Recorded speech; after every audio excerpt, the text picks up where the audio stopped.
So sorry about that, guys. Give me one quick second. I was on the phone with my insurance agent, and I expected it to only be a 5-minute call, which ended up into a 25-minute call. So took a lot longer than anticipated. I apologize about that. But let's do this, ladies and gentlemen. Thank you guys so much for stopping by. Welcome, welcome. If you don't know, my name is Eli with Pokémon USA. My audio is running. Cool, sweet. We're looking chill. But Tuesdays and Thursdays are our Q&A session days where I answer any and all of your guys' questions related to Pokemon or anything else, honestly, you guys want to have a conversation about. If you're wondering why is this video titled the exact same as the previous, it just has Q&A. Typically, we like to have questions that are pertaining to the previous video. It does not have to be that way, but that's usually how it just goes. But now jumping into it, actually, before jumping into it, make sure to leave a like, comment down below, and subscribe to enter into our weekly giveaways. But now, let's give a couple of shout-outs to people who are here so far. Tori Cadell, Market Scraper, Shiny Avocado, Tyrone, Taylor, Poké Department Store, good to see you as always. Royal Red, Jonathan Mann, Michael Thiessen, John Doe, my man, the legend, Card Palace, good to see you. Coolish Shibe, and I think Shadowless Tony. There we are. Sweet. Well, shout out to everyone who is here so far. Didn't take us that long this time around. Didn't take us that long, but yeah, I'm excited to jump into it. Let's see if we got any questions so far. Who all has tried using the market tool? Bruh, I'm still leveling up even with all the free XP.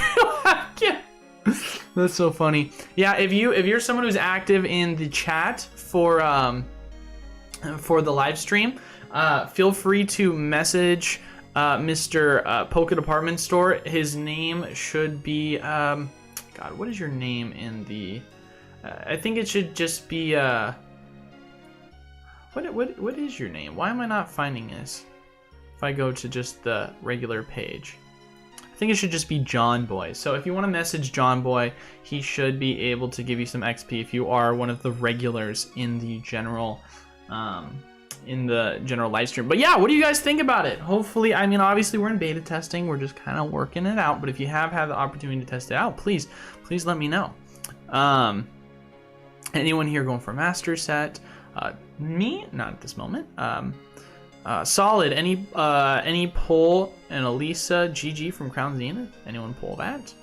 I am sadly, this is the first time I've yet to open a set since the new release in the longest time. I have yet to open any Crown Zenith because, I mean, I've explained to you why I didn't open any Crown Zenith, sadly, but I'm hoping I'll be able to open up some point in the future. Eli, maybe eventually have a data sheet of the complete sets or just scrub TCG player. Ooh, yeah, I mean, definitely something we'll have to do for sure.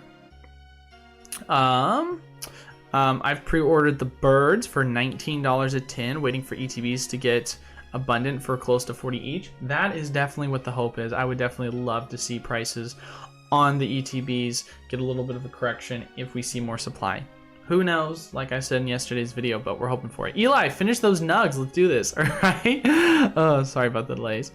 All good, taking care of business. Got to take care of business. Today is like my phone call day where I have like 4 different phone calls that I have to make, catching up on things. Because I'm usually so busy with work, I don't get to take care of like regular everyday things like, let me call customer support for my car insurance. Let me call Amazon support for something. Let me call support for, let me call my bank. Like there's so many different things that I am like always playing catch up on. So that's what kind of today is. I'm like, all right, I called this people. I only have like 1 or 2 more people I need to call today. So I'm stoked about that. What's everyone's opinion on the Pikachu VMAX box coming out? Think about buying that in bulk. I mean, it's nothing really that special, I think. But I don't know, maybe that's just my personal opinion. I didn't really see anything special about it. When it comes to what I'm looking at, obviously always looking at the ETBs. I really like the premium collection with the shiny Zacian and Zamazenta, and I mean, is there anything else? I guess the mini tins for like the pack breakdown value, but that's kind of it. we doing this, baby. Hey, I was wondering, what point does wholesale membership pay off? How much does one need to order a month minimum? Well, I mean, it depends on the product you are ordering, right? There's so many different ways to factor that in, JDOS. So for example, if you are saying to yourself, right, so obviously with the wholesale program currently, it's at $50. When we add a 50 more slots, it's going to be at $75. So you're going to at least have to get $75 worth of general value when it comes to it. From what I've been told, and this is just what I've been told from some of the high spenders in the program, they tell me that $75 is too cheap. They say that it's too low and I should be charging more. They get the prorated rate of $50. It's not going up for them. So for them, they're like, yo, Eli, I think you're cutting yourself short considering how much time you're spending into this and how good of a deal this is considering you get unlimited product at wholesale. So with that being said, I presume based on what the feedback has told me that the $75 is an extremely good deal. But, you know, I guess we can give some examples, right, on what's kind of product that, you know, it is well worth it in value, right? So we most recently did a deal where you could buy Silver Tempest packs for $2.51 plus shipping. That was the deal. Now shipping, depending upon where you lived, cost anywhere between, on average, like $6 to $12, I think, unless you were buying like 1,000 of them, right? But if you're saying to yourself, the current market price for the packs is about, if you buy one, so we'll just say you're buying two, just to make it simple, each pack is valued about $3.88, right? And I'll throw my calculator on the side so we can all look at it, right? I was selling it for $2.51. So minus that, you are saving $1.37 per pack, which is crazy, right? So if you're saying to yourself, you need to get at least $75 in value to kind of make up for it, we'll add an additional, we'll round up and say, you know, $83 in value just for the sake of the shipping being incorporated into it. That means you would need to have ordered 60 packs worth to make it worth it. So if you were to say 60 packs times that 2.51 rate plus 2.51 plus $8. I mean, if you really want to see like creative ways to save as much money as possible, to make it worth it, quote unquote, you could spend as little as $160 and you can make it worth it, where you're getting a great deal at the minimum. Now, that's what I would say the minimum is, to feel like you're at least getting value out of it. Now, once obviously you spend more than $160 a month and you hit 200, 250, 300, 350, obviously the value for that is going to be great. Now, granted, that $2.51 price isn't always going to be there. Sometimes it's going to be $2.60. Sometimes it's going to be $2.70, 75 cents. We're actually going to be adding a deal later today, which is going to be Brilliant Star Fusion packs, and I'm going to be selling them potentially. I mean, we'll see how quickly they sell out, because usually these deals sell out immediately. But we're going to be selling them for $2.80 for Brilliant Star packs. So if you're a huge fan of Brilliant Star, $2.80 is a freaking steal. So it's like, you can really, really get your value. Now, if you're someone that wants to get into the sealed product, if you want to get into the cases, obviously you're immediately going to get your values worth off of the first case you buy. But if you're just saying, I just want to buy one ETB, I just want to buy one booster box, you're obviously not getting value. And for that reason, we actually just implemented a new rule that, and this is just based off of how distro works, that you at least have to order a case minimum. And the purpose of that is so that for sealed product, I want to make that very clear. So like if you're ordering a booster box or an ETB, you have to order a case. When it comes to packs, because we have loose pack deals going on all the time, you can order as many as you want and as little as you want. If you're doing displays like build and battles, you can order as little as you want, as many as you want. We just know that for most distributors, like to acquire free shipping, you have to at least spend anywhere between $250 to $750 and spend a minimum of $100. And we just had some people that would be like, I'm going to buy one Elite Trainer box. I'm going to buy one booster box. I understand that from a collector's perspective, that makes sense. But from a general like shipping perspective and qualifying for free shipping perspective, it ended up just costing people more, and it just ended up being more hassle and time. So that's kind of how we structured it. But like I said before, if you're someone that's like, yeah, I just want to hit the bare minimum to make value, can I just buy 100 packs of Silver Tempest for $2.51? Then boom, there you go. Pretty simple, easy as that, right? So it's like, that's one of the big deals, I would say, with the general program to really make your value out of it. So I think for the most part, it's pretty simple. There's maybe, in my opinion, like 1 or 2 people that have not had their value, but that's basically because they've messaged me and they're like, hey Eli, can I get this item? And I'm like, sure. You want me to put you down for 1 case? And they're like, no, I just want 1 of that product. I'm like, that product's $12.50. And they're like, I don't have any more money to spend. And I'm like, your membership costs more than $12.50.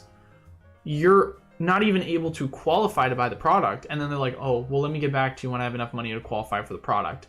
And then they get back to me and they're like, all right, I have enough money to qualify for a case's worth. And I'm like, it's sold out. You got back to me 3 weeks later. And they're like, oh, okay, well, let me get back to you on another product I want. And it was just this game of like, all right, well, this obviously isn't for you. If you're spending less than $100 on Pokemon product a month, it's just not worth it. So that's just kind of the reality of the situation. But for like 90 to 95% of people, I mean, it's well worth it considering the deal you're getting, like, which is insane. And the more you spend, the more worth it is. That's for sure.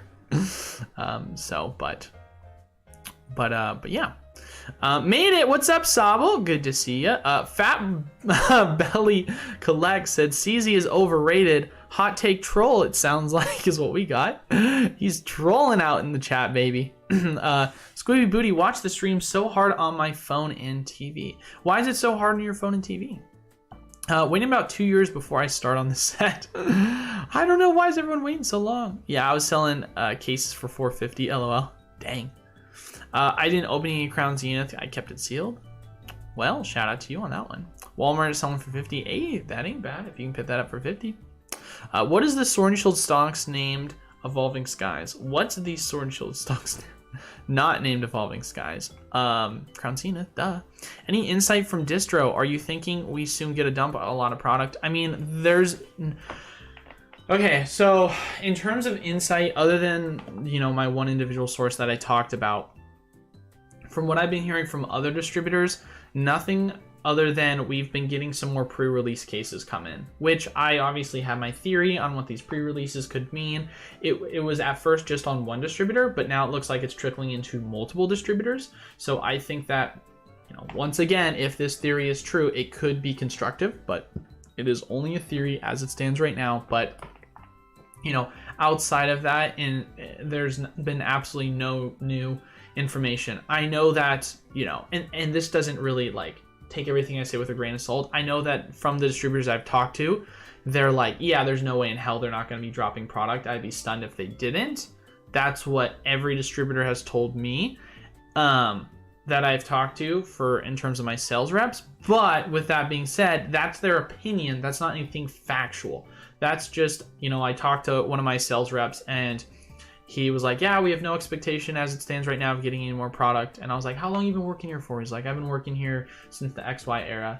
And so he's been around the company for a while. I was like, okay, dang, you've been working there for a while. And I'm like, what are your thoughts on this thing? Do you think we'll get a reprint? And he's like, I'd be, you know, surprised if we didn't get a reprint. Knowing the Pokemon company, they usually like to just dump everything all at once. And I was like, that's what I've been saying. So it's like, that's kind of where some of the sentiment I've been getting from people that have been in the, you know, distribution for a while. But once again, that's sentiment, that's not confirmation. So still waiting on more confirmation, because other than that one source, which once again, you know, it'd be nice if we have multiple other sources to kind of confirm that, then it would be great to really know. But ultimately, we're just going to have to take the wait and see approach at this point.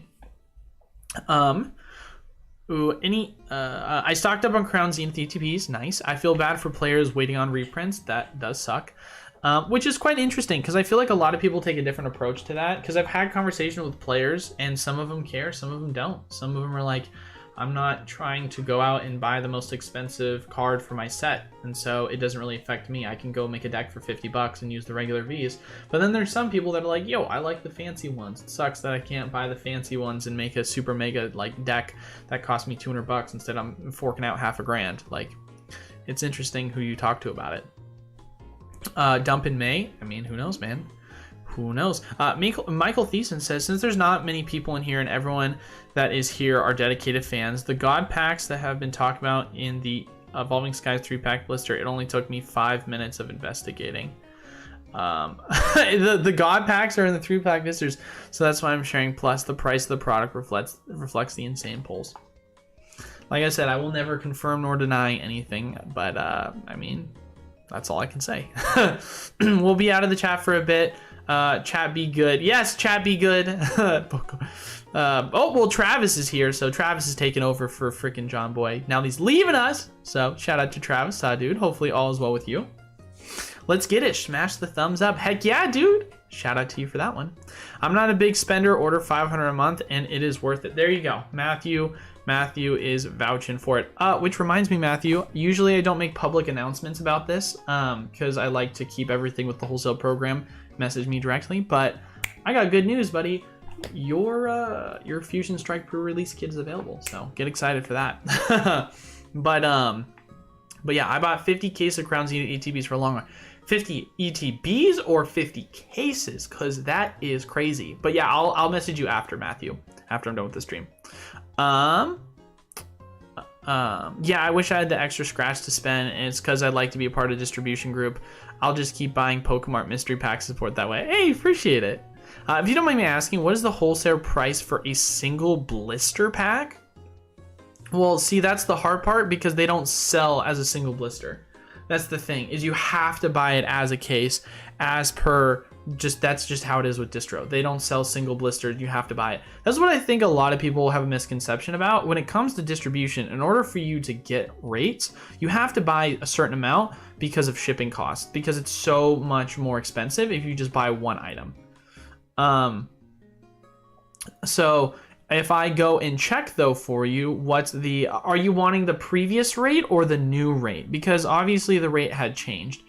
On average, it was like $2.35 a pack, I think is how much it was, $2.31. But now with the new pricing, sleeve boosters, 388 divided by 144. New price is around $2.69, $2.70, depending upon your distro. Obviously, that will drastically change. But yeah, that is the price. I actually had my distro portal on the other end, so I could just easily look that up. Another question, are there good no-brainer deals in the market at the moment? I mean, not financial advice. I am not a financial advisor. I think no-brain deals that are going on right now is the Charizard Ultra Premium Collection. Like, why are people sleeping on that? You know what I love about human psychology is that it always gives you opportunity for deals. Because people are always going to keep making the same mistake, and emotionally, they're going to keep repetitively just doing what they do best, which is not think rationally and think with their emotions. And when you see the Charizard Ultra Premium Collection, this is what I hear the most. Oh man, it's worth $250, $300. I totally wish it was cheaper, because then I would totally invest in it. It sucks that it's worth so much. Price drops down to $80, $90 a piece. Oh man, this product crashed. It sucks. Why should I ever invest in this thing? It's a total brick. It's like, you hear people all the time saying if this price was cheaper, I would get in on it. And then when the price is cheaper, they then change their sentiment on what the product is itself. And it's like the most hilarious thing to me, because there's just always there's always a justification not to pick up the item. Like, it's just, the tale is old as time. So if we go and look at the Charizard Ultra Premium Collection, right? The value obviously on TCG Player, it's selling for $102. There's a lot of other places that are still selling it in that $90 price range. The fact of the matter is, this is a product, in my personal opinion, that is going to perform extremely well long term. Extremely well. Why is it going to perform extremely well? It's a premium collection and it has a Charizard. Do I really need to say more? Now, Eli, there's so many in circulation. Why is that gonna matter? That it's either of those things. It's a brick. because it's deflationary. The more it's open, the more scarce it becomes. And the thing is that sure, you have a high supply, but we know it's a product that's going to have a high demand. So as that supply gets eaten up over time, the demand is going to just naturally be high, or it's going to continuously increase. And so the supply is going to immediately get evaporated over time, and the price of this product is going to absolutely skyrocket. Like, I don't understand. Like, it's just basic economics. And so that's one of the things I feel like people are really sleeping on the most, because the opportunity for this product long term is really good. The only real downside I would say to this specific product is that when it comes to shipping, it can be quite expensive. Obviously, if you can get like a pirate ship or a shippo, get a discounted rate, you can make it cheaper. But still, for the most part, it is a pain in the butt that the rates to ship this product are more expensive. But ultimately, if you're playing the long-term game and this price goes up to $300 a piece, $500 a piece, why are you going to care if it's going to cost you $10, $20 to ship one, right? Like, who freaking cares? Especially if you're entering in at $75, $80, $90 a piece. Like, it's such a product that I would never think would be a sleeper. Do you think you would ever say to someone, if you looked 2 years in the future, right? You were in 2020, hype, peak pandemic. Do you think someone, if you went back in time and you told them, what if I told you that the least desired product as it stands right now in the market is the Charizard Ultra Premium Collection? Like, if you told someone that there was a Charizard Ultra Premium Collection that was going to come out and people thought it was a brick and it's not moving, and then you showed them what would the actual Premium Collection look like and what it came with, like, they would laugh at you. They would think you're silly. Like, and it's just the time that we're in where people are just, once again, tunnel vision, missing opportunities. And I'm going to keep taking advantage of that. And I'm going to keep letting you guys know that, listen, hey man, Crown Zenith, extremely undervalued. Everyone's focusing on booster boxes. Don't get tunnel vision. Don't focus on booster boxes. Go get some Crown Zenith. It's cheap. It's going to skyrocket in price. Boom, what happened? That's what happened. Oh, hey, Crown Zenith ETBs went up and everyone's FOMOing in and buying it at a higher price. I'm not saying a reprint's going to happen, but I'm saying that there's other opportunities you can take advantage of. What's that? You can go pick up some Charizard Ultra Premium collections for 75, 80, 90 bucks. Yeah, go take advantage of that. It's going to skyrocket at some point. Like, it's just, I keep going away from the herd. Like, do not follow the trend of what everyone else is doing. Be fearful when others are greedy, and be greedy when others are fearful. People are being very fearful of this specific product. This is where you get greedy, right? The only time where you can really make an argument where that doesn't apply is if you're looking at something like a Crimson Invasion, when you're looking at something like a Steam Siege. A Charizard Ultra Premium Collection is neither of those things. So it's just crazy, man. It is crazy how emotions get people tied up like that.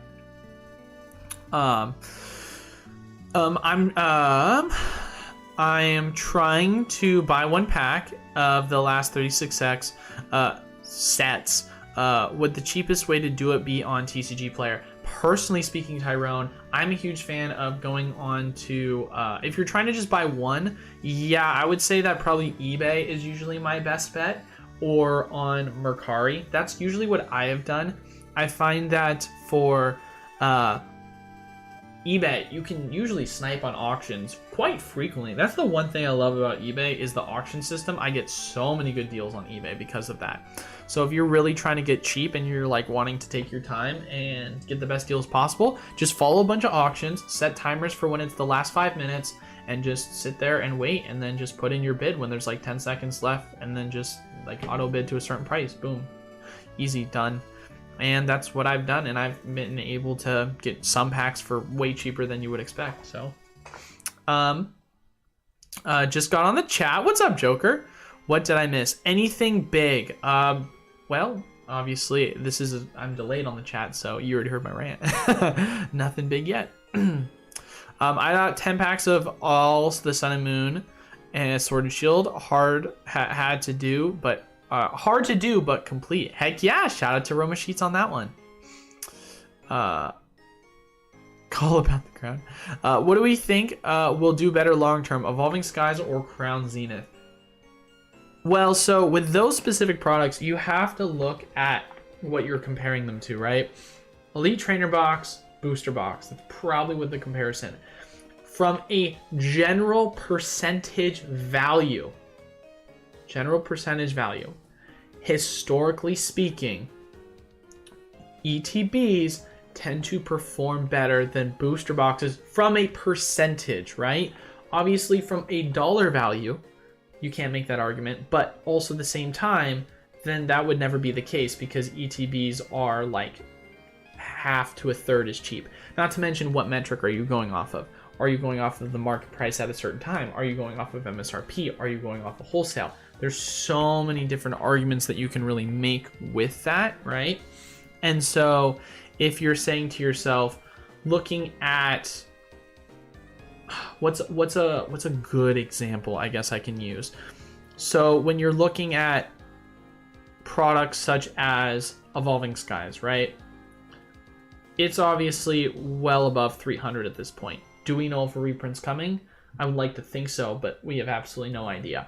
Are we going off of the current market price compared to Crown Zenith's market price? Because then that's a really easy argument. Crown Zenith's obviously going to perform better if you were to buy 1-for-1. Are we going off of if the price was at MSRP for both of them, which one would perform better? Obviously, you know, knowing the history of Evolving, the presumption would be Evolving is going to perform better. Now, if you were to say Evolving gets a reprint and then Crown Zenith, do we think Crown Zenith will perform better? You know, once again, hard to say. There's so many different varying factors when comparing an ETB versus a booster box, especially when you're saying which one is better. And Evolving Skies has the history to really show us. But if you're looking at from a long-term market perspective and you're just saying, hey, long-term, we don't know, next 3 to 5, if we're just going off of what history has told us, it's usually ETBs and those premium ETBs that on average from a percentage basis perform better. Does that mean that is the best investment for everyone? Of course not, because storage is something you have to factor in. Some people can't, you know, hold ETBs as much as they can booster boxes. You're spending more per space required for ETBs compared to booster boxes, so there's less value with that. Obviously, when you're talking about specialty ETBs, it's a little different, but still, for the most part, I digress with that.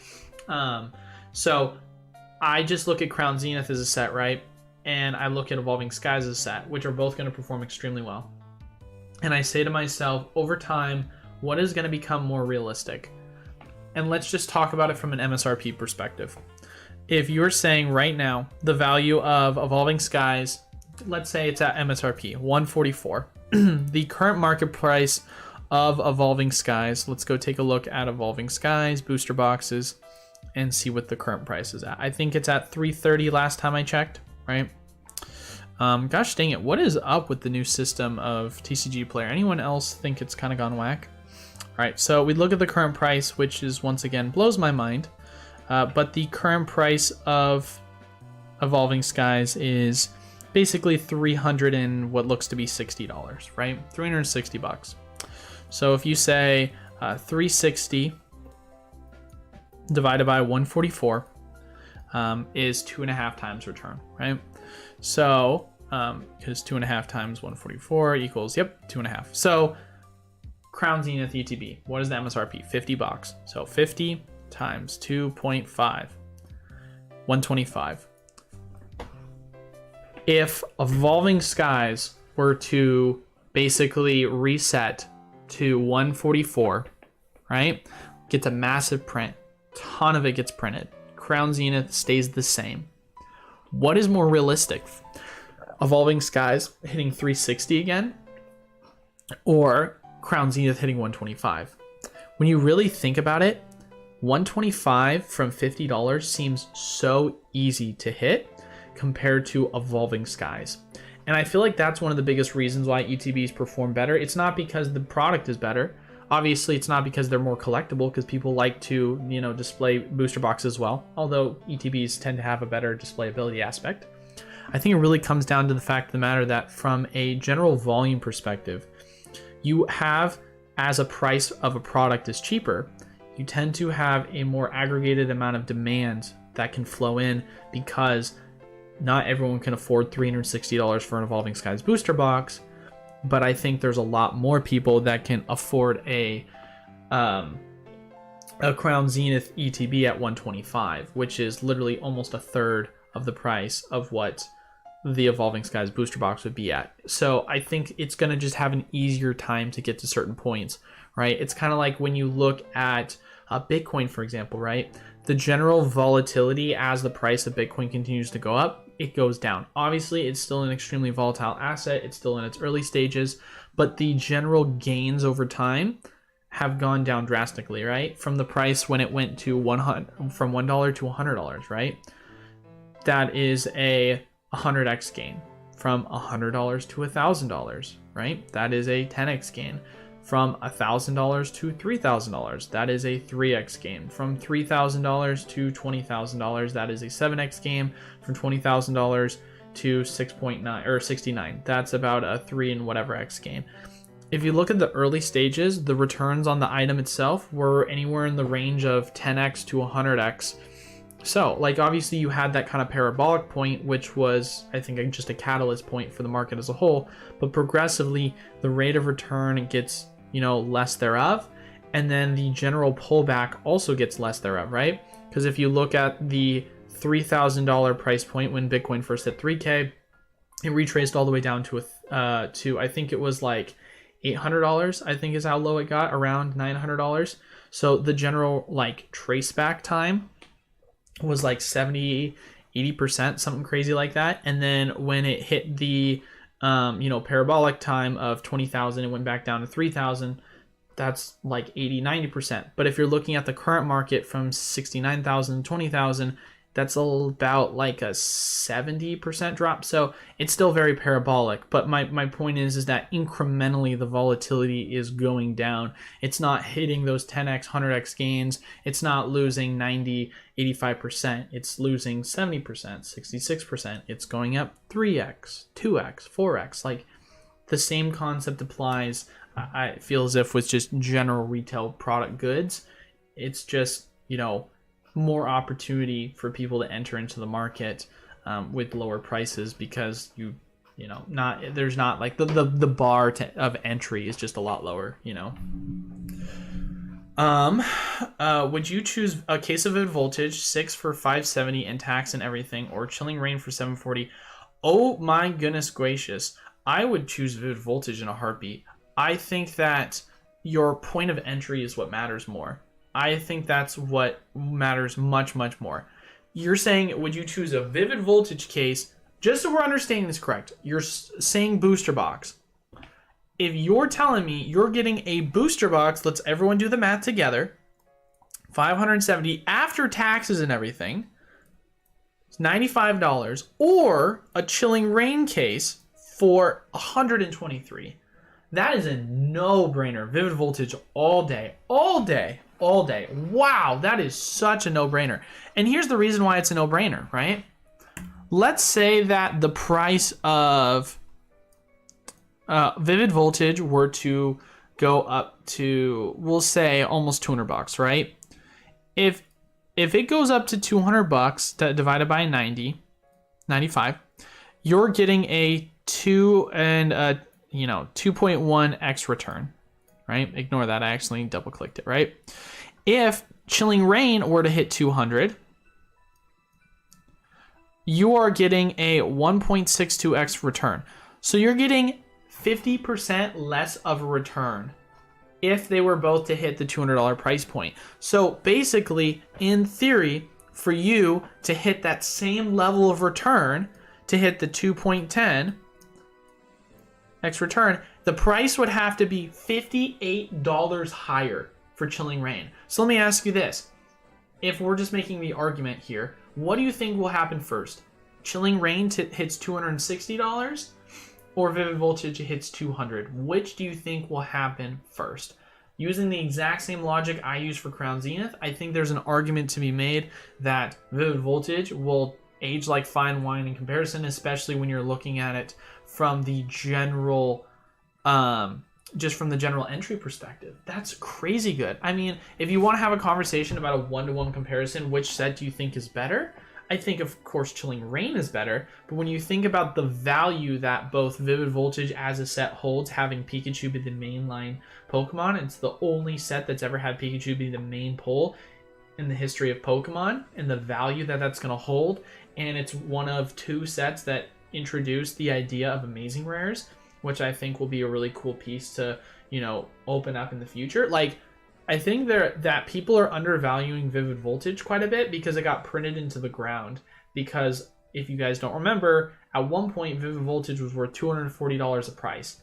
It got printed, price went down to 120, climbed back up to 160, printed, price went down to 100, and now it's kind of been limboing at around 130. So the value itself of Vivid Voltage has just been suppressed momentarily by the overall supply, and once the supply dwindles up, the price will go up. It's kind of like Hidden Fates Elite Trainer boxes, right? If you guys don't remember, Hidden Fates Elite Trainer boxes were sitting at roughly around $300, I think, at one point. Like, they were insanely expensive. Look at what they've done in the past year. 161, 170, 150, 160, 154. It's just been a game of going sideways the entire time. Do you think Hidden Fates is a crappy pickup? Do you think it is not a good set that won't perform well? Like, I'm not saying that's what you're saying. I'm just saying this out loud, right? It's a set that has been stagnant, but that doesn't mean that there's going to be a point where this product is going to just absolutely skyrocket. Do I think, currently speaking, it's gone sideways for way too long? Yeah, of course. But I think that there's so much going on in the market in terms of other specialty sets, because there's so many replications like Shining Fates and Crown Zenith, and everyone's just kind of overlooking Hidden Fates. It blows my mind that people are, but you know, maybe there's more supply and that's why the price hasn't moved as much. Who knows? There's so many different factors to kind of take into consideration, but ultimately at the end of the day, I think that Vivid Voltage is a no-brainer when it comes to it. Crypto and cardboard, baby. Yes, sir. What's up, Hash Ketchum? My guy Eli. What's up, gang? Thank you for stopping by. Rip Crown Zenith for singles while they're hot, or keep for 10 years. I mean, my general philosophy is that I am a huge fan of collecting singles and not flipping singles. Obviously, you can still find value, as you've seen with a lot of the artworks for alternate arts, but I think that it's a lot more speculative in that regard, just because you have to be more infused with, you know, the art style and what is popular, versus with sealed product, you don't really have to guess as much, just based on the fact of just is it have Charizard in it? Is it have Eevee in it? Does it have Pikachu? Like, you can just go and look, what characters does it have? Okay, it has those characters. Oh, it's deflationary because it's going to just dwindle in supply over time. Yeah, I think it'll perform well. Like, it's a lot less of a guessing game, because with singles, it's inflationary because more supply is just going to get open. So if you're going to rip them, I mean, now's the time to do it while they're at the top to try and sell. But, I mean, that's it. Not financial advice. What's up, Poke Collector Jay? Good to see you as always. Hopefully all is well with you. Get any good games of golf in today? When are we getting an Eli card? Someone actually, I mean, if you guys are in the Discord, my face is a card that someone made of me. And it was like, oh gosh, I can't remember what the actual card said, but I remember I took a screenshot of it. If I view my profile, I wonder if I can click on it and see. No, I can't. I'll have to pull up another time. But yeah, someone made a card of me, and I made it my new profile because I thought it was really funny. But it was like, reach into your wallet and donate like $5. It was like something funny. Someone did a good job on it. What era of singles do you think have the most upside currently? I feel like many XY singles are super undervalued when compared to sealed and counterpart prices. I think the problem with XY is that it was extremely heavily printed era. And so if I'm being honest, in terms of single evaluation, I think that the ones that have the most upside, I mean, you have to be very specific with it, right? Because you can't just say all EXs. You can't just say all gold stars. You can't just say all level Xs, right? You have to be certain specific. I've been saying this before and I'll say it again. I haven't looked in a while, don't get me wrong, but one of my biggest sleeper things for the longest time, which I was monitoring, I haven't been monitoring recently, was stamp cards from the EX era. I thought stamp cards for the most part were extremely undervalued. Yes, you obviously are going to have your characters like your Snorlaxes, your Charmanders, Charmeleons that are going to be better than others. But when you just think about just stamps as a whole and how cool the artwork was for EXs, I felt as if they were extremely undervalued. Specifically for PSA graded ones. Now, another question I have to ask you too, Paul, is what are you talking about in terms of ungraded, graded? Because I feel like that's another conversation to have. If you're talking about XY ungraded, that's one thing. If you're talking about graded, I think you actually can make a potentially good argument for that, because a lot of them are still relatively scarce. So I'm gonna have you follow up with that when I catch up to your next follow-up question. What up, fellow degenerates? What's up, Mr. Mime? Hopefully all is well with you. Feel kind of dirty. I opened a Whatnot seller's account. Ew, you're gross for sure. No, you're not gross. I mean, I don't know. I've never done Whatnot because I don't see the point for myself. I mean, I do fine with my business model right now for Pokemon on YouTube, so why change it? Bro, 50 cases is wild. I bought 2 and I thought I was spending a cage, right? 50 cases took up a lot of room in my office on top of the rest of my seal collection. So he is saying 50 cases, right?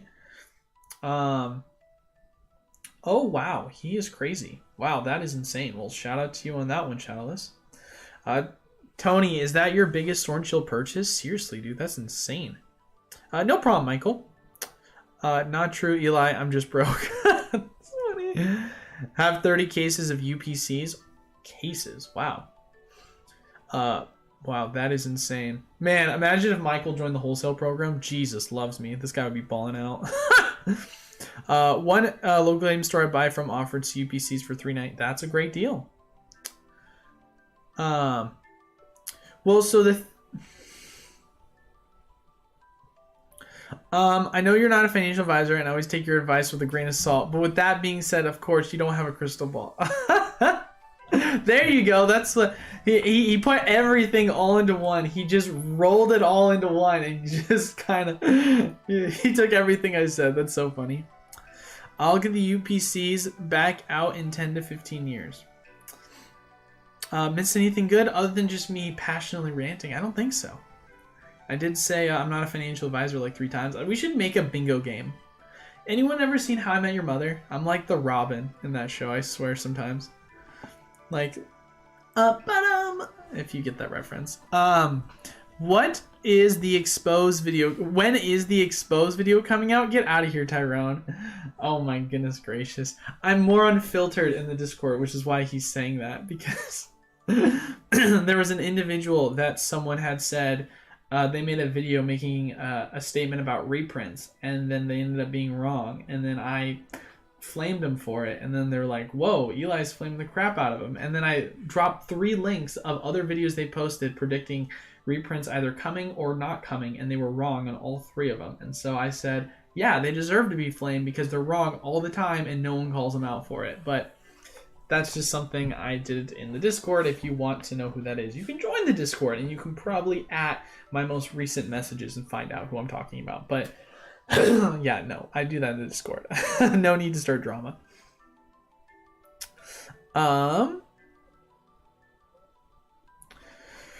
Ooh, where am I? Where am I? Because the chat sometimes is just kind of whack.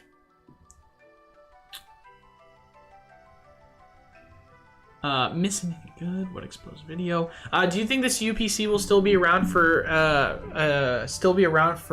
distro wise? A while. That's what you meant to say. Do I think it'll still be around for a while? No, I don't. I don't at all.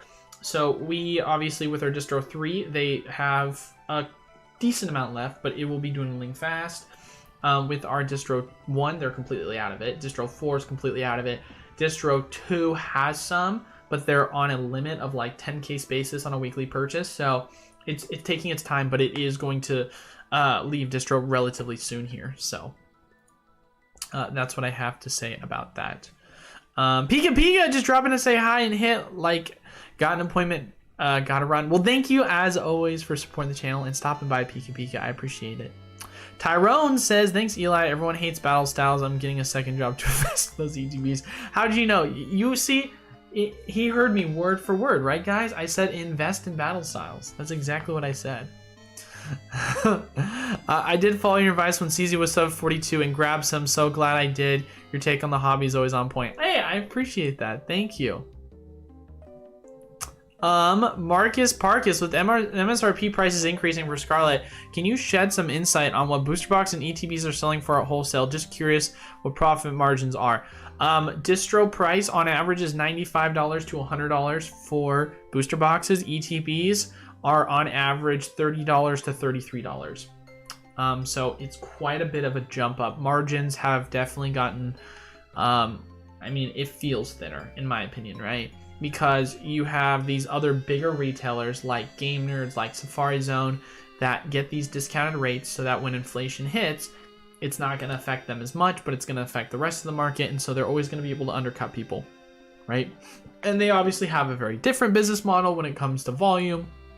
And so even with some of their margins, they're able to afford doing it. But that's just kind of how it is with them. And yeah, I mean, it just sucks because if someone else is like, yeah, I'm buying $100 a booster box, let me try and compete with 105 when I have to ship it out and I have to pay fees. Like, it's just unaffordable for a lot of people. Now the question is, does Game Nerds still have that deal? Game Nerds Pokemon. Let's take a look and see, does Game Nerds Pokemon have that deal? And I'll pull it up on my screen. I always have a bad habit of doing this, right? Scarlet and Violet. All right, let's see. Do they have it available? Nope, it is sold out. So they sold out of it. I don't know if anyone else is doing that deal, but it was $105 if you bought a case's worth, which was an insane deal considering that's like $5 to $10 above the new wholesale price. So yeah, no, I think after these guys, then it goes to what the next market price is, which is going to be TCG Player and eBay. I know TCG Player, it's like $130, so you know that's fine. But obviously, if you don't have a game store, you can't pre-order to begin with, so you might as well just pre-order in store, and you don't have to ship or take fees. So if we go to eBay, right, we say, what's the Scarlet and Violet? What's Scarlet and Violet booster box sell for?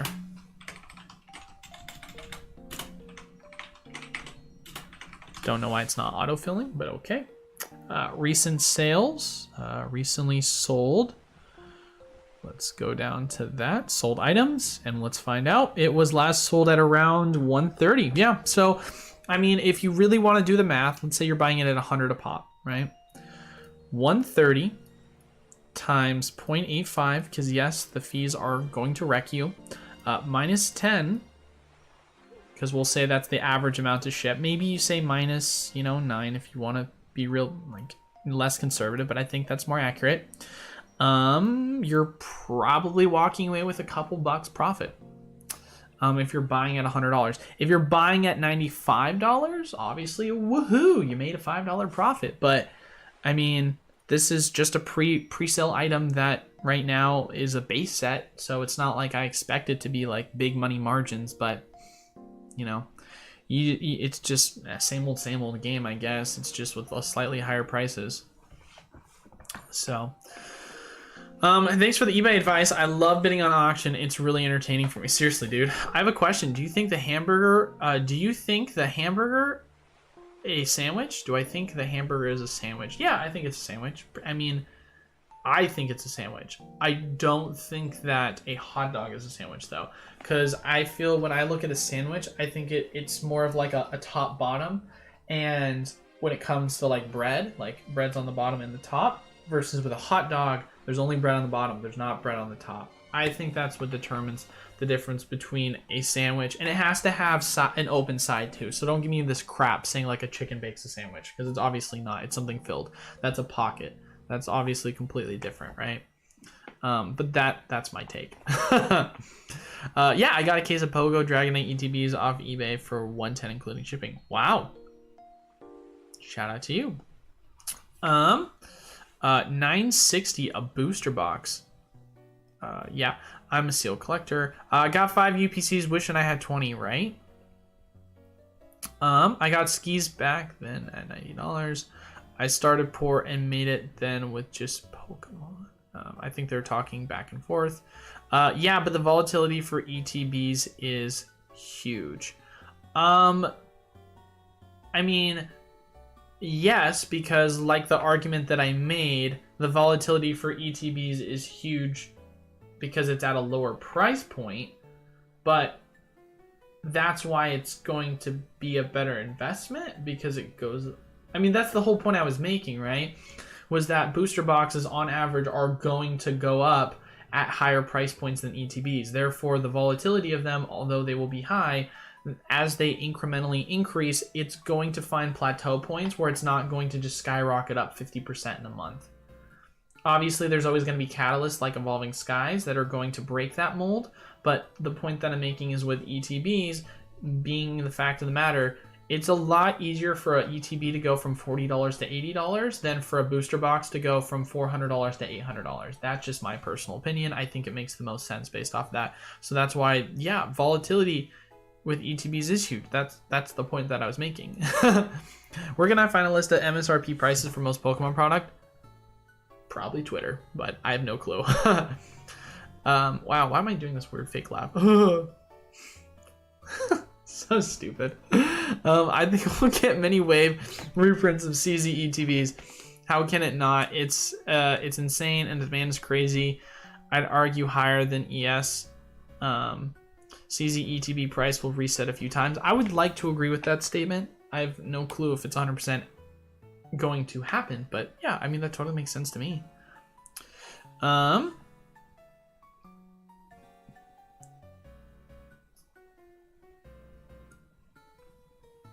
I'm back holding a case of Shining Fates. Rip me, F. Hits wise, maybe chilling, but more likely, yeah, Vivid to 200.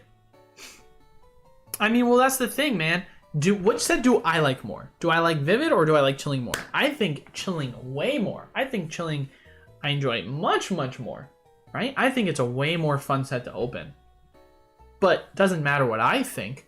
It matters what the market thinks. And the market just does what the market does. I agree. I think chilling is so much better than Vivid. Doesn't matter. Do you think that... I mean, there's always going to be a personal opinion aspect to a lot of things, right? But for example, Lost Origin versus Silver Tempest, right? What do you think is better as a set? I think that there's an argument to be made that Lost Origin as a set overall is better than Silver Tempest. Obviously, the booster box price reflects that, but that's because the set itself has been out longer, and so it's had more time for the booster box supply to dwindle. If you look at a more accurate representation of the set comparisons, look at the pack price. The pack price for Silver Tempest is pushing $4. That's insane. Lost Origin is not anywhere close to that, to my knowledge. I mean, let's take a look. Let's not have me put my foot in my mouth here. But if we go look at Lost Origin packs, right, and we go to seal product, go to the pack price. The pack price for, okay, apparently it does not want me to see the Lost Origin booster pack, right? Let's see what the Lost Origin booster pack price is. Lost Origin, yep, it's not even close. Yep. Price is $3.19. So it's about 60 cents cheaper, which you might not think is a big deal, but it's 20% cheaper. And I think that's a big deal because with Silver Tempest being the most recent set, there's a lot more product that can be broken down to get Silver Tempest packs and sell it, and it's still performing better when it comes to loose packs versus the booster boxes being older for LO, it being an older set, having more time to kind of go up. Obviously makes sense why it's performing better. But I would argue that LO is a better set. But at the same time, why would I argue that LO is a better set? It's got a really nice trainer gallery. I think from an art perspective, I really enjoy the alternate arts better because I'm not only a Giratina fan, but the Aerodactyl is pretty cool. But why is Silver Tempest from a pack value performing better, right? It's because it has the Lugia in it. It's just the way in which it goes. The characters that perform the strongest are going to carry the hardest in a set, right? And that's just the way in which the game is played. Vivid Voltage, Pikachu. Pikachu's a massive character. People like Pikachu. It's going to perform extremely well. Sure, you've got beautiful art designs like the Moltres. You've got the Blaziken. There's really cool cards. There's really cool art designs. And Chilling Reign is awesome. But has Moltres been a character historically that's performed super well? Has, Blaziken been a character that carries a set? Like, no, it isn't. And that's the thing. Is people like you and I that appreciate art, we understand that, Chilling Reign's a better set, but for most casuals and plebeians, they are not going to agree with that statement because they don't care. They just look at, oh, it's a Charizard. Like, that's just the reality of the situation. Like, it's just how it is, But take that argument out of the situation. Obviously, dollar cost entry point for the example he gave is also a huge factor. Why did you opt for a Discord chat box or chat bot as an interface for the Pokemon investing info instead of a web interface? Because web interface coding is so much more needs to be done as it stands right now, and that's why Tim, we're going to be having a interface for a website at some point, but the amount of money we're going to have to spend to have our own database run off of a website compared to just a general Discord bot, which runs purely off of a cloud, is just so much more affordable for us. So that's one of the reasons why. And then 2, in terms of having a interface on a website where you literally have a beta test and all that it's going to represent is a beta test for one item, that's not going to show up extremely clean on a website. So for us, it just makes more sense while we're in the beta test to run a bot. Not to mention too, we want to really incorporate a community aspect to the channel, and Discord really helps us with that. And so being able to be a part of the Discord and all you have to do is just do a / command prompt, it makes it just extremely easy for people to monitor investments and just pull up, investment data and share it with others, right? If you're going to a website, sure, you can take screenshots and drag and drop, but we would much rather have everything in terms of investment sharing be at the palm of everyone's hands, and you can be like, yo, I just pulled up command prompt this specific card, everyone go check it out. Everyone can go look and see what percentage, spread or what card they think is a good investment and give their rationality why, versus if you're going to a website, you're going to have to share that screenshot, like I said before, and then have to drop it, which sometimes the file size is not large enough for you to share within the Discord. So it's more or less, once again, going back to it, just that community aspect of it. They can keep printing CZ. I'm loading up long-term. Everything eventually goes out of print. True. AI, baby. What's a pre-release case like with Fusion Strike pre-release cases? A pre-release case comes with a booster box and it comes with a build and battle display. So, for example, most pre-release cases cost anywhere between $209 to I'll just say $210, round it up, $210 to $220. You're basically paying $120 for the build and battle, and you're paying $100 for the booster box, and then it also comes with like a stack of energies. So that's the best way to really look at it. Or you can say you're paying $100 for the build and battle, and you're paying $120 for the booster box. I don't care, however you want to look at it, but that's usually how it goes. So I think a lot of people are sleeping on it, because if you really look at it, with some of the display pieces, I mean, they've got like an LO one, Lost Origin one, for like I think they're selling it for $220 on Distro 2, which, to be fair, we did have purchases for Distro 2 closed. We'll have that open within the next couple of days. I'll start taking orders for that. But with that, it's like, what are Lost Origin booster boxes going for? I mean, let's take a look here and see. Lost Origin booster boxes, sealed product. It is going for $140. So I mean, if you're buying, I mean, how much are the build and battles going for? They're going for, where's the cases worth? I mean, you've got the individual unit, which is going for as cheap as $17.50. So that's $50 margin if you sell a case's worth. and then you're buying the booster box at $100, that's $40 margin too. Like, that's insane, right? So yeah, I think people are sleeping on pre-release cases. I don't think a lot of people realize what's in a pre-release case, which is probably why. But yeah. Definitely graded, since I think most eras prior to 2020 were not being anywhere as heavily graded, but most modern sets have a crazy amount of graded cards. Yep, I 100% agree with you then. Yeah, XY population reports. I mean, let's go to Pokedata, right? And let's take a look at Pokedata and look at the XY era. All right, let's look at, let's say, Ancient Origins, a good one to look at, right? Ancient Origins. Let's look at the Primal Kyogre. The Primal Kyogre.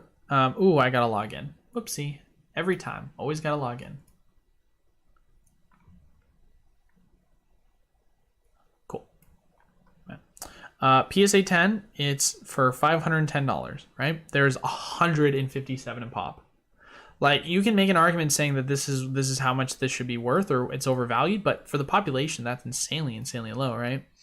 Like, that's crazy low. Maybe we look at another set, right? Let's take a look at what's a good one? You know what I think a good one is? Breakpoint. Let's have a conversation about Breakpoint. The gold shiny Gyarados card, right? What's this worth? $250. Population 519. That's very low. That's a very low population report, right? All right. What about a different set? Breakthrough. Let's have a conversation about Breakthrough. The Mewtwo, right? What's this card worth? It's worth $318, and it's got a pop of 147. Whoa. And it is the most expensive card in the set. Talk about undervalued. Like, not financial advice. I'm not a financial advisor, but yeah, with a population like that and a price point like that, I mean, and it's a Mewtwo card, I mean, I don't know, man. I think there's an argument to be made that a lot of the cards are indeed undervalued.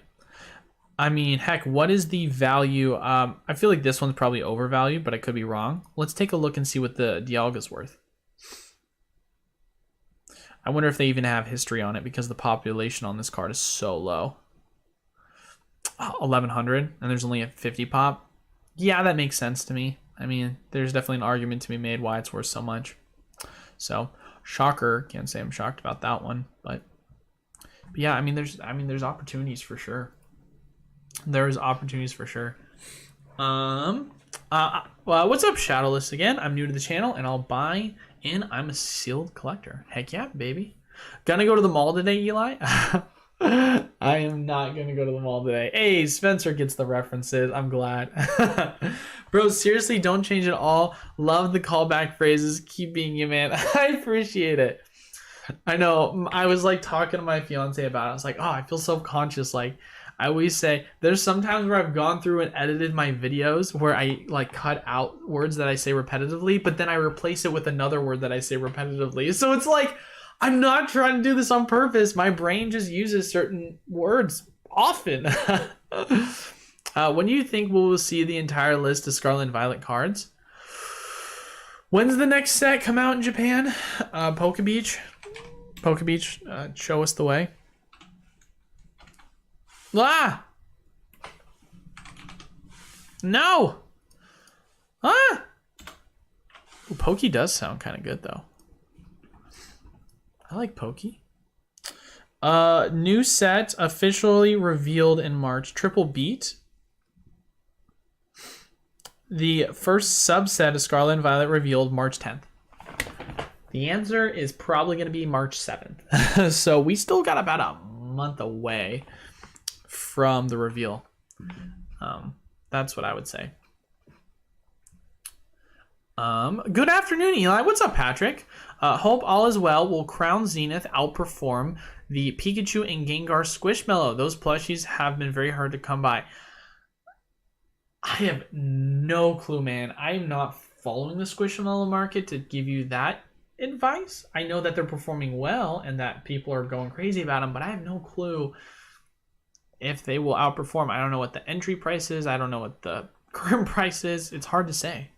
Was able to snag a few Scarlet and Violet for 106 right when they dropped. Haven't seen any cheaper since. Shout out to you on that one, Chief. Do we have an idea of how big Scarlet and Violet print is?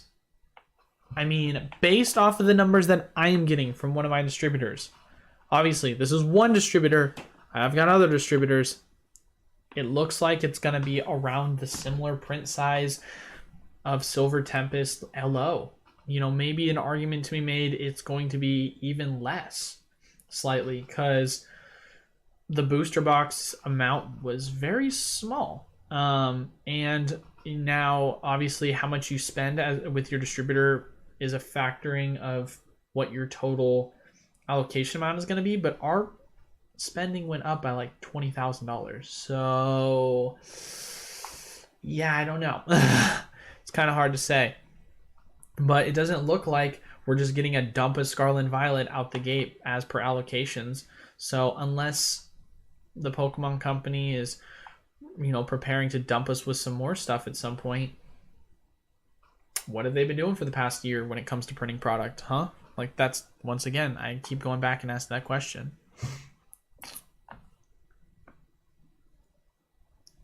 Eli, you don't want to start the hot dog is a sandwich topic. I mean, it's a pretty simple argument. You know what I mean? Like, huh?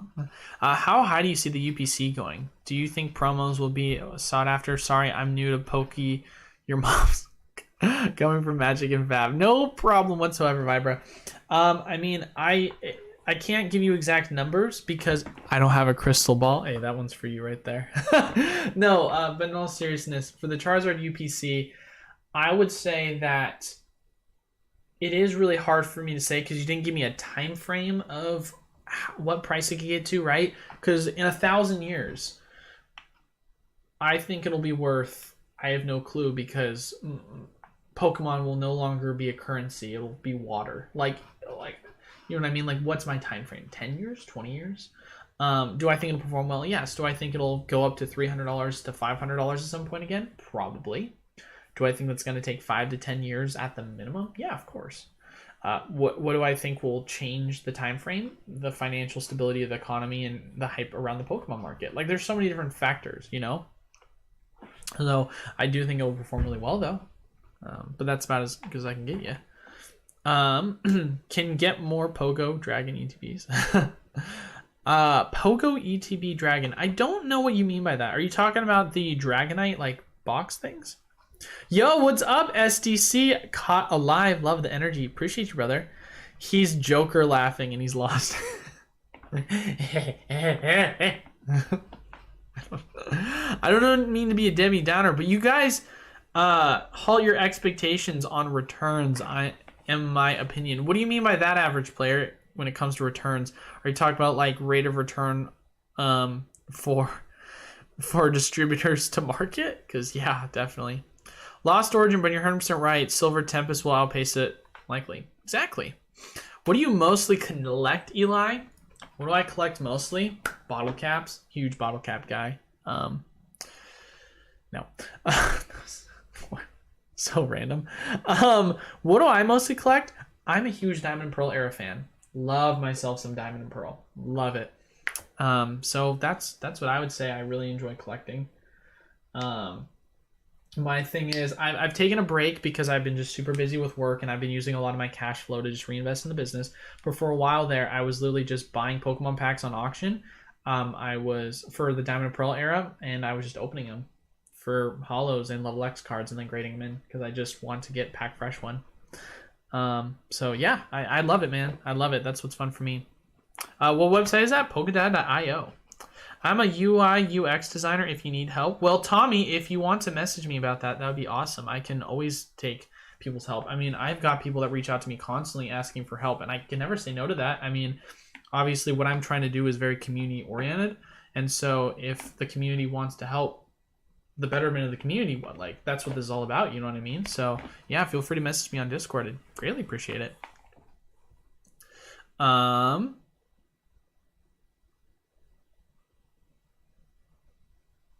Are you on Twitter or IG? I mean, they're having a conversation with each other.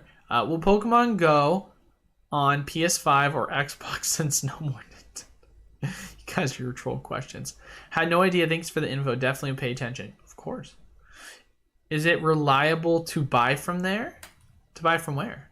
Hot dog is a form of sandwich. Based. Yeah, you can't buy from Polkadot. It just gives you market data. TCG Player, where he was on before, with all the didn't listings for different prices. Yeah, TCG Player. You can buy from TCG Player. That's what TCG Player is. It's a buy place.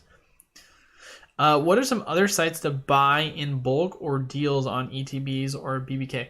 We need to really make a Discord like channel page that just has all of our approved buyers. Game Nerds, Safari Zone. Those are usually the like big go-to. Beckett Games, Card Palace, Coliseum. I mean, there's a lot. There's a lot of places. There's really a lot of places you can do it.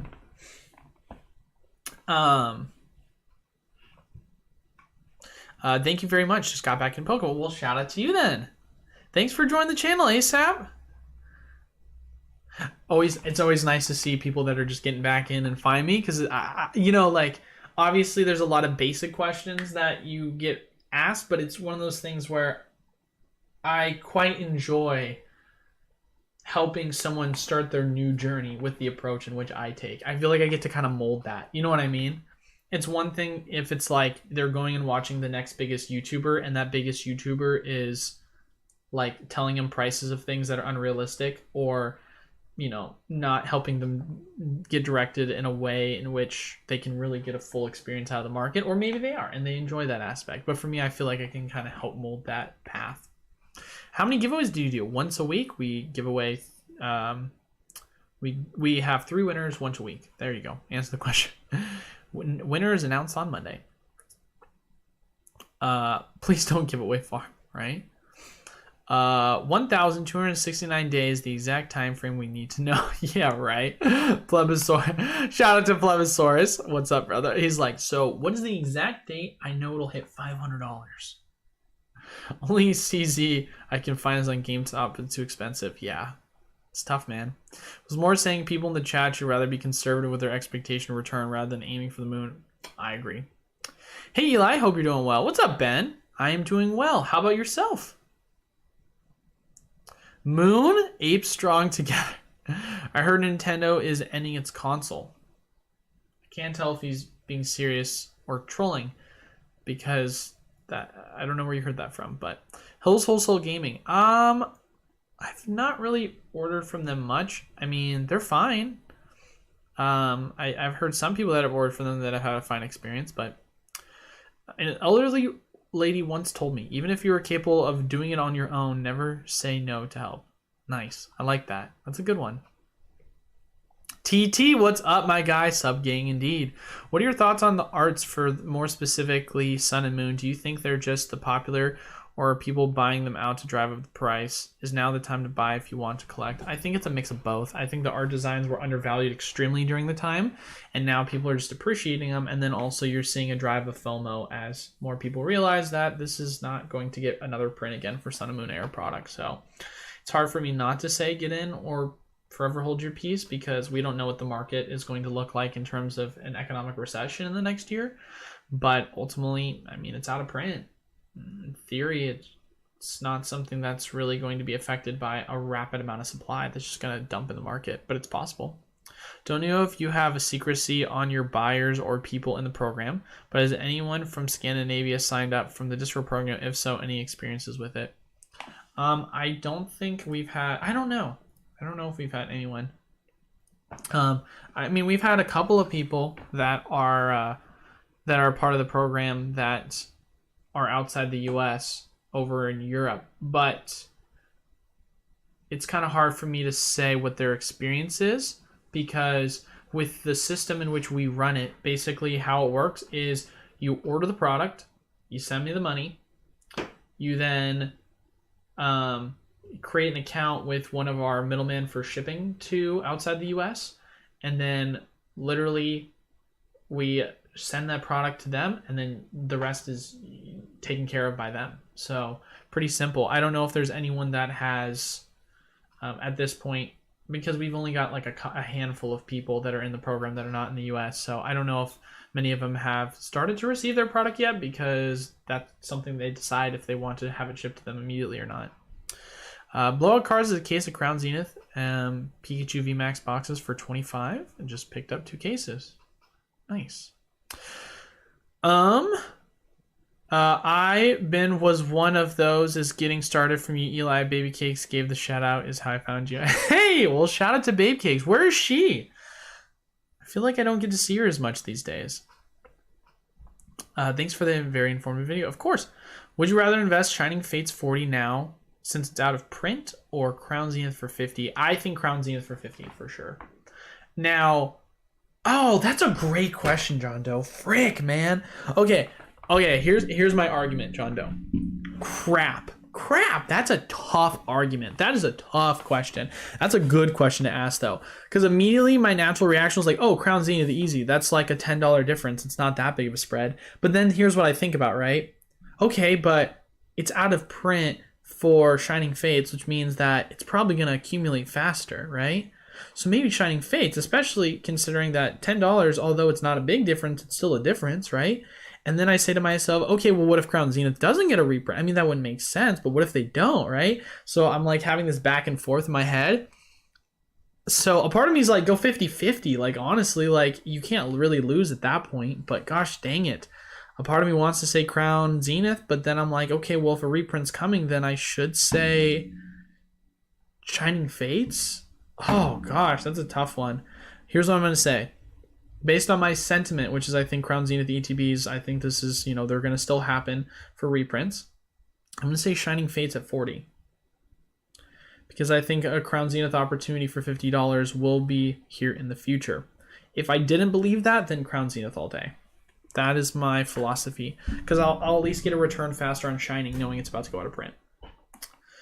Thanks for the question. I'm good, thanks, mate. My LGS had a huge amount of Crown Zenith allocations, so we're still getting them everywhere. They've also had 100 plus Sword Shield ETBs arrive. Thanks for the long-term play. Well, shout out to you on that one, Ben. That's sick, dude. Shout out to Derek and Rob. Right? John, what is up with that? Where's Derek? My man Derek. We've had 2 Dereks too, actually. We had one Derek who would talk to me about Peaky Blinders, and then we had another Derek who was a really nice older gentleman who would ask me questions about just Pokemon investing. I don't know where either of those guys are. But yeah.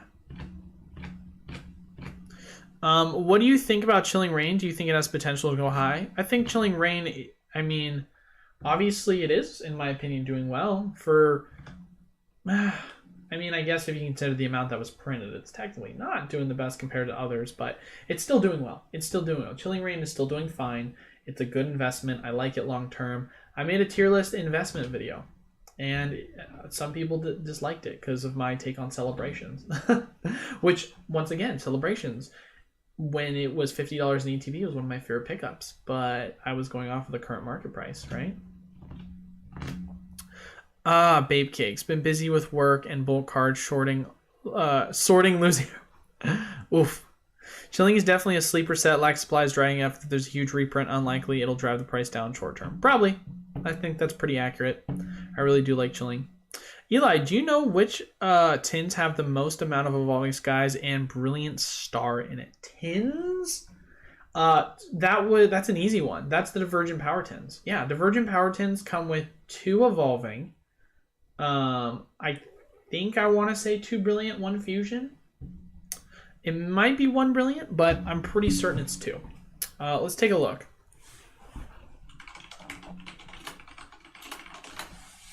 Divergent Power Tins. Let's go shopping. Let's go videos. English Divergent Power Tins. When it comes to deciding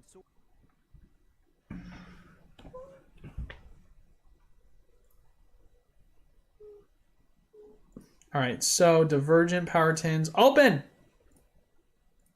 Stop it. There you go. Okay, so it has 2 Astral, 2 Evolving, 1 Brilliant. Okay, so, yep, I didn't know if it was 1 or 2 Brilliant. There you go. There you go. Yep, that's what I would say is the best for sure if you're trying to pick those up. What kind of dirty deal did GameStop make with Pokemon? They had the worst exclusive and hiked the price on Crown Zenith. GameStop has just always done that. They've always just been far more expensive when it comes to sealed product. The first wave Hidden Potential tins had 2 LO, 2 Evolving, and 1 Brilliant Star. But that's not true, though, because the Divergent Power tins came out before LO did. So that's impossible for that to have been the first wave because LO wasn't out at the time yet. Crown Zenith appreciation is 5 years is going to be crazy, probably. Some of the new Tyranitar and Polions have 3 Evo, 2 Brilliant. Yeah, I've heard about that. Where do you get that at? Some targets have seen to have 5 Brilliant. Wow. Is that at Costco, I think is what people were saying? I haven't found any at Costco, personally. I thought about buying some, but at one point, actually, that's a lie. I did find some at Costco at some point, and I thought about buying it, and I didn't. I should have. The Hidden Potential, not the Divergent Power tins.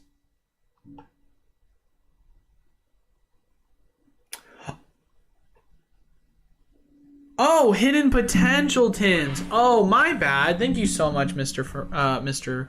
Mime. I always mix up the two. That's totally on me, brother.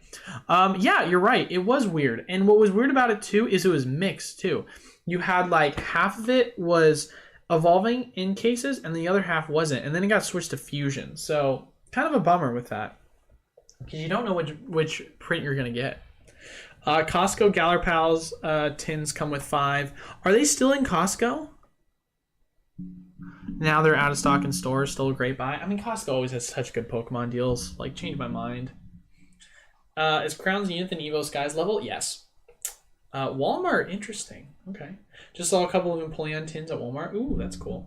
Yeah, I never see anything at my Walmart because my Walmart is still running rampant with scalpers. Back when I lived in Oregon, it wasn't, but Arizona still has a scalping issue. Big time. Ironically enough, the last time I didn't have a scalping issue was when they did a print of More Celebrations product for the champion or for the Charizard and the Sylveon. That was weird. Only time I saw product in store, and I was like, yeah, I'm gonna pick some up. Yeah, I'm gonna pick it up. So, ooh, looks like the audio was not running for the background music. All my local stores are always out of product. It's annoying in Arizona. Well, I live in Arizona too, so I feel that. Yeah, I live over in Gilbert, right like 25 minutes from Phoenix. So, but yeah, no, I definitely feel that. But the Tyranitar tins, interesting. It's interesting. I wonder if they have battle styles in it as well. When you said BS, I assumed you meant battle styles, but I could be wrong. Maybe Brilliant Star? Yeah, Spring Collector's Chest also do have quite a bit of Brilliant Star as well. Well, yeah, 2 Brilliant and 3 Fusion. So, I mean, that's the point that we're kind of at, ladies and gentlemen, is we're at the point of breaking down product to get packs. And that's just kind of the reality of the market that we're in, right? Just trying to get extremely creative of, hey, how do I get access to this product to do this? You know what I mean? Will you ever open an LGS in AZ? That would be so hype. I don't know, man. It's really hard. Like, the dream would be to open an LGS for sure in Arizona. That'd be really cool. But from a market perspective, it's extremely competitive here. There's a lot of game stores. Do I think I, could perform well because of my, name? Yeah, I could. And I don't think you need to really have much to run a storefront side of it. Obviously, you need to be generating enough revenue to where you can pay your overhead. But I think there's a lot more other markets that'll perform better, like the one we have currently for LGS in Oregon. It's in such a really good location, So the only incentive for me to have one in Arizona would be because I live in Arizona as it stands right now and I like the area. But, at the end of the day, we've got a lot of competitors around us, so... Living good here, opposite side. Yeah, a little far. But yeah, no, that's just kind of the reality, man. There's a lot of local game stores. There's literally I kid you not, I'm 5 minutes away from my house. There are two, one building away from one another. Like, I don't know who had the business decision making to open one right next to another competitor, but that just seems kind of silly. That just seems quite silly. I mean, how often do you see a Walmart and a Target literally right next to each other? I don't think I've ever seen that. I mean, for myself, my Walmarts and Targets are on the complete opposite ends of towns with each other quite typically. Suicide Squats, what's up? Finally made it. Hello, world. Well, hello to you too. But yeah, I mean, best product breaking down, divergent tins, hidden potential tins. But I don't know. I feel like those have probably gone up in value for the most part. Like, prices just kind of sadly keep going up on everything Pokemon related. I mean, let's go take a look and see what just the general market for Pokemon product is, right? Shop Ball, best selling sealed products. We now have to apparently filter by sealed product these days. Annoying. Obviously, you got your Crown Zenith doing what Crown Zenith. I mean, look at the price for this, man. Oh my goodness gracious. Wow. Price just keeps going up. It's already at 68. I mean, wasn't it 65 when we last checked? Crazy. Evolving Sky. I mean, just a bunch of loose packs that are, best selling. Booster box prices keep going up. Crown Zenith specialty ETBs just also keep going up. Bunch of loose packs.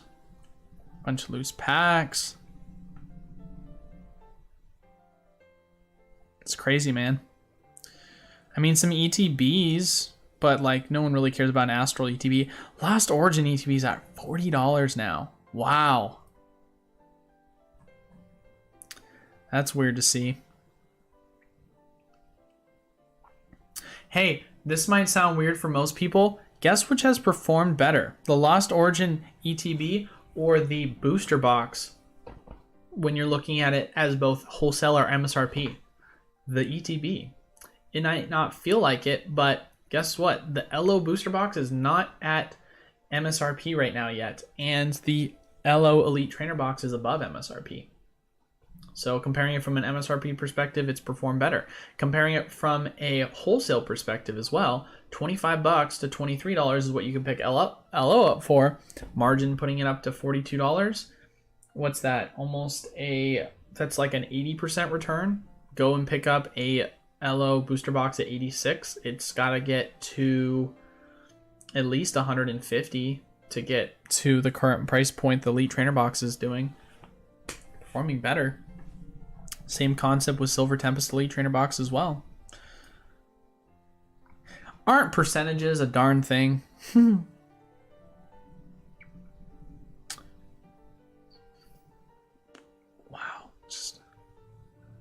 Wow. Prices just keep going up, man. Just keep going up. My town is small. I have to drive at least an hour to buy a Pokemon. Or, hear me out, Google. Don't have to drive anywhere. I've seen many Targets and Walmarts very close to each other. Really? Maybe it's just where I live then. We have like 2 cards dedicated stores in the whole, in all of Northway. Jeez, dude. Take a picture of that barcode if you can. What? What do you think about CZ Pikachu VMAX box coming out soon for the sealed product? I think it's fine. I don't think it's anything unique in my personal opinion. I mean, oh, look, it's got 2 Pikachu promos. That's cool. You know? Yeah, San Diego is the same. LGS is everywhere within 10 minutes of each other. At least 15 I can think of off the top of my head. Very competitive over here. Yeah, no need to do that then. I'm glad I managed to get 2 for MSRP when they drop. Shout out to you. I've been collecting loose packs of Lugia, Giratina, and Charizard pack arts. I have 36 of each. Would you expect the premium for something like that in the future?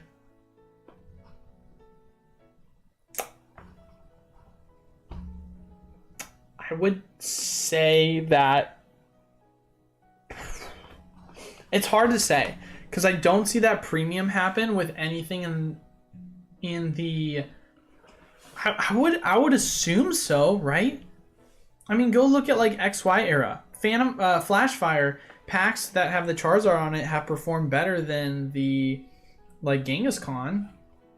So leading up to the XY era, that's still a thing. So I mean, Sun and Moon, you don't really see that as much, but you would presume at some point it's going to catch up that way, but it's hard to say. I mean, if history will repeat itself, I would say yes, but you know, it's hard to tell if people care about that as much for the ultra modern stuff until they're at least older. ETB's back to 40 after they printed a ton, was happily grabbing a bunch of 27 shipped just a few weeks ago. Shout out to you, John. I hate the best LGSs close to me is in a super crowded plaza. Ooh, that's tough. All the Walmarts in my area have no Pokemon. Feel that. But the best place is Elite, so it's worth it. Well, that's nice. CZ Bird Tins have the nice promos, especially Moltres and Articuno. Yeah, the promos are definitely really cool. In cartons, just listing a bunch of names of big retailers. Go south of a few miles is another Target and Walmart. Yeah, like I said, it's just in my area, I guess. $300 for Evolving Skies box now, or wait to see if there's a reprint. Oh my gosh, Vang. I mean, it's hard to say, brother, because if I go and look at Evolving Skies, right? Like, obviously for me, I'm not touching that with a 10-foot pole because the risk to reward ratio is so low. It's like you're at this point, it's like trying to time the top of crypto. It's like asking me the question, hey, Eli, Bitcoin is now at $60,000. Do you think I should buy and get in? When $69,000 is the top. Sure, you could have made 10% if you decided to have the foresight to sold at the top of crypto, right? But are you someone that has a crystal ball to predict the top, you know? I think the same thing is going to happen with Evolving Skies, which is why I hate the risk to reward, because the volatility in this market could absolutely devastate you. So I'm, like I said, I'm not touching Evolving with a 10-foot pole. Now, in terms of Evolving Skies prices and how it's performed, though, with its volatility, going from January 18th, right? So let's look at the start of the month. Start of the month, it was going for $300. It is now going for, didn't I say like 360? Yep. It's going for 360. So it has gone up 20% in the past month. Like, come on, dude. That's insane. That is insane, you know? What do I think about build and battle stadiums? I think they're hot garbage.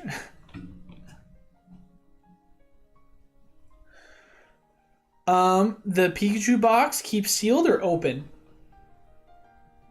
I mean, are you talking about like the Pikachu box for Crown Zenith? Just saw PC ETBs are out. RIP. I know. I live in New York City, so I feel you with nothing being in stock. Hell no, I ain't buying that for $300, right? When I got the Altar Charizard, they bought it at 95% value. Nice. I got 18 Crown Zenith ETBs before they went out of stock. Hopefully that's a down payment on a house one day. Hey, just remember, John, time cost analysis. That's what you have to consider. If you can make a 20 to 30% return, don't leave that on the table. Take that, make the return, take the money, sit on the sideline, wait for a print, throw it back in, wait for the return, pull profits, play the game again, rinse, repeat. People always forget that. Sure, you can sit here and say, yeah, if I invest in Evolving Skies at $90, in the next 5 to 10 years, it'll be worth $1,000. Look at my return, right? But if you had invested in Evolving Skies at $90, sold at $200, bought back at $120, sold at $360, bought back at whatever the price is going to be when it hypothetically reprints, which is what I'm thinking, but you know, not financial advice, not a financial advisor.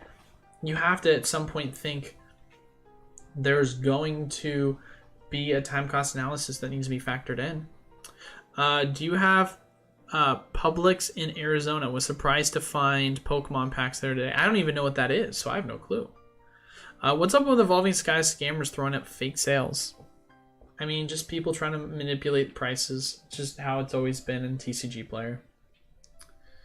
But yeah, no. I'm so burned out, Eli. I pre-ordered a case of ETBs from Zulus and somehow my package got lost instead of FedEx. I called FedEx trying to find it, and the outcome ended up them deeming it as lost. Andrew,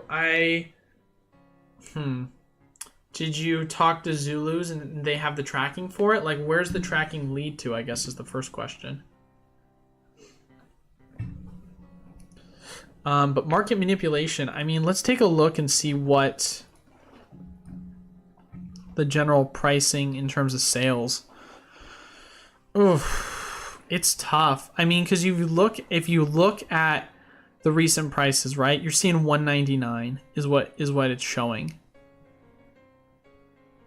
And if you go to the first page of all this product, right, you've got people that are selling it for $215, $220 with 0% ratings. So it's like you've got people trying to manipulate the market and drive the price down, but it's obviously not working because it's getting eaten up so fast and the price just keeps going up and going up. So it's ironic. You have like people trying to manipulate the market to like raise the price, and then you have people trying to manipulate the product by lowering the price, which is so funny. It's a grocery store. Oh, I have no idea then. All I can tell you is I shop at Costco a lot, and I also like Walmart Plus because they deliver to me. I did contact Zulu. They opened a claim. It says the package is stuck in Belgrade, Montana. Has been stuck there since the 25th. Okay, so why? Why is it stuck there? That's the question. Because here's the deal, man. I would say that the only time I've really had an issue with a package not being delivered, it's very, very few times. It's either shipped to the wrong address or it somehow got delivered to like a parcel locker or a local USPS store, and then people didn't realize it. That happens quite frequently.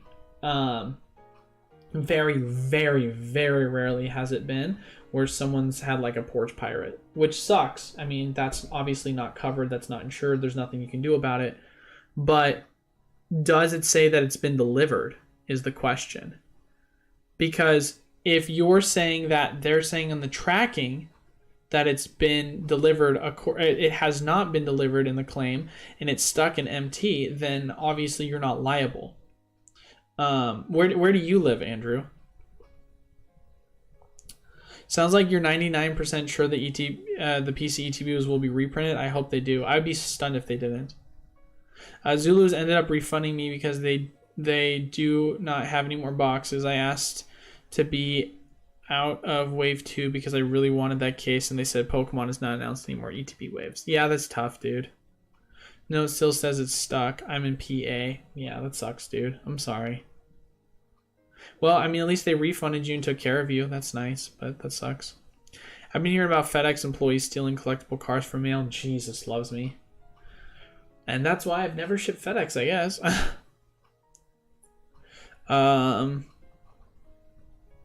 I submitted my Celebrations Birthday Pikachu to PSA, signed by Veronica Taylor. Oh, that's cool.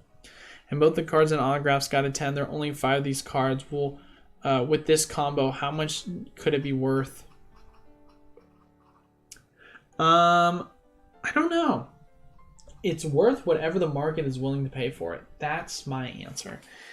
And at the end of the day, I don't decide that. The market does. It's kind of hard to see because when it's a niche product like that, there's not really a market price you can really give it, you know? What is market price other than just someone willing to pay something? But yeah, man, that's tough. I've always used USPS and UPS for shipping things. If it's cheaper, or if it is drastically cheaper, I go USPS. If it is around the same price or slightly more, then I'm gonna always go UPS. Zulu's lucky double box their cases. It shouldn't have been stolen. I have a feeling 2 months from now it'll be found and show up. I hope at least. Entirely possible. You have to sign for it usually. Yeah, the only time I have ever had FedEx shipped to me is if I'm buying pallets for Pokemon. That's it.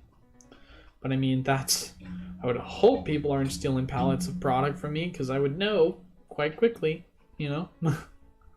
Especially when it's wrapped. Just remember that Veronica's signature isn't really rare. There you go, average player. That's another thing you have to take into consideration. The scarcity of signatures. Because they're the ones that choose. They're the ones that run their own supply. That's the funny thing to really think about. How when it comes to signatures, someone can create their own supply. That's so funny. Just thinking about that. Yeah, there was one graded 10 and autograph was a 9. I think it sold for around 1K. Wow, really? Wow, that's crazy. People are willing to pay that much. I just want to give a shout out once again to Stealth, by the way. He was the one who helped me realize that I needed to set up an SSD card and move from hard drive. And since we've done that, we have the past 2 streams yet to have any sort of internet connectivity issues. It has now been at a point where our stream health is 100% excellent with 0 issues. So I just want to say that once again, because I've been staring at my screen and through my YouTube studio, and it's just said excellent health for the past 2 hours. And I'm like, yo, I love this. This is so awesome. But all right, ladies and gentlemen, speaking of 2 hours, we're getting to the witching hour. We've got 5 more minutes left. So if you got any more questions, please put them in now or forever hold your peace, because we will be wrapping up then. I am also getting really hungry too, so I'm excited. I need to eat some food. Bought 6 Evolving Skies ETBs at $45 at Walmart in store. I've been hearing a lot of people have been finding ETBs in store. Is that true? Evo says, wait, you were on a normal hard drive? Yep, I did not realize that you needed a SSD. So Eli, what do you think about Pokemon and the reprints? Has anything been bought up yet? CZ is sold out everywhere, it's crazy, and everyone is saying there's no suspected second wave. Yep, that's pretty accurate as far as we know. Now, no suspected second wave, meaning we've got no confirmation from the Pokemon company, but does that mean that history would tell us that they should reprint it? Yeah, that's what history would tell us. Well, my Walmart had 15 Evolving Skies ETBs last restock. Dang. Where is everyone finding all these ETBs? I guess I don't go to the store enough to notice these things, but yeah. How do you think Scarlet and Violet Steel will do in the future? The Pokemon drive around are weird to me.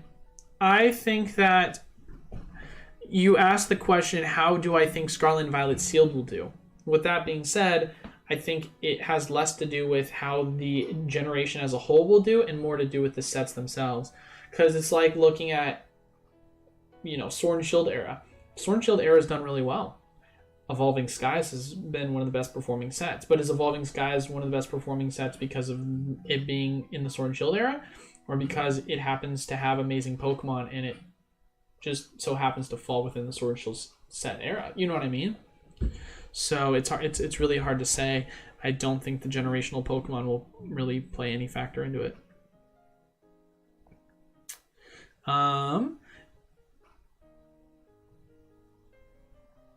But yeah, that's where we are. All right, last couple of questions, ladies and gentlemen. Or forever hold your peace, because I'm going to freaking eat. I think Scarlet Violet's going to do well. Once people get into the terrestrial card, it's going to make people go nuts. The Gyarados is amazing. Look, I do love the terrestrial artwork. I think it's cool. I think that's going to be the new thing going forward, replacing Rainbow Pokemon. Really upset they didn't get rid of full arts, but I understand why they didn't. It's upsetting. It's such a tease. Such a tease.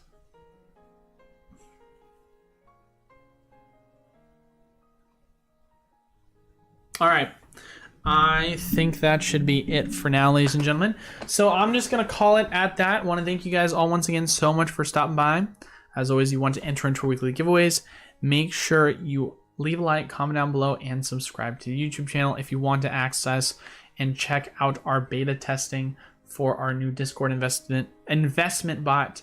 Please make sure to check the link down in the description below to join the Discord. But that is all for today's video. Thank you all so much for watching. Till then, I will see you all